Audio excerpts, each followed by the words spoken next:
एक बार एक किसान जंगल में लकड़ी बीनने गया तो उसने एक अद्भुत बात देखी कि एक लोमड़ी के दो पैर नहीं थे, फिर भी वह खुशी खुशी घसीट कर चल रही थी।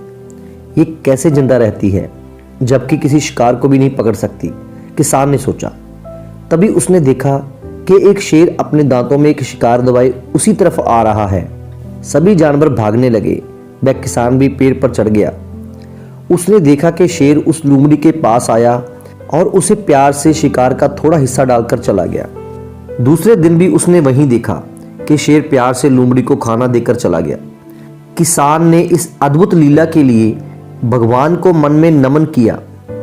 उसे एहसास हो गया कि भगवान जिसे पैदा करते हैं उसकी रोटी का भी इंतजाम कर देते हैं।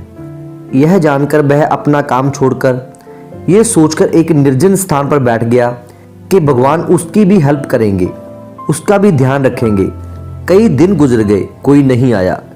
उसे जब लगा कि वह अब भूख प्यास से मर जाएगा तो वह वापस लौटने लगा। तभी उसे एक महात्मा मिले। उन्होंने उसे भोजन पानी कराया तो वह किसान उनको लोमड़ी की बात बताते हुए बोला, महाराज, भगवान ने उस अपंग लोमड़ी पर दया दिखाई, मगर मुझ पर दया नहीं आई क्या भगवान को? उसने महात्मा से ये क्वेश्चन किया।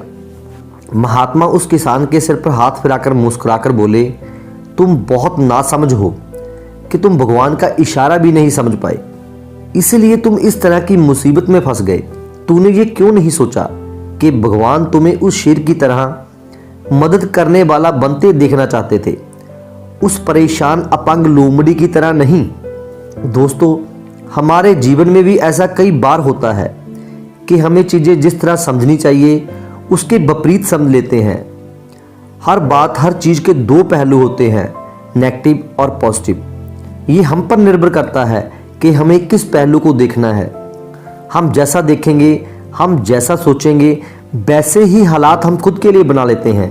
तो हमें अपनी इस तरह की सोच से बचना है कि हम किसान की तरह ना सोचने लगें और असफलता के रास्ते पे ना चल पड़े और अपने सपनों को अपने हाथों से चकनाचूर न कर लें। तो यदि अंधेरे हों तो अपने इरादों की मिसाल जलाकर चलो, रास्ते खुद ब खुद रोशन हो जाएंगे तुम्हारे।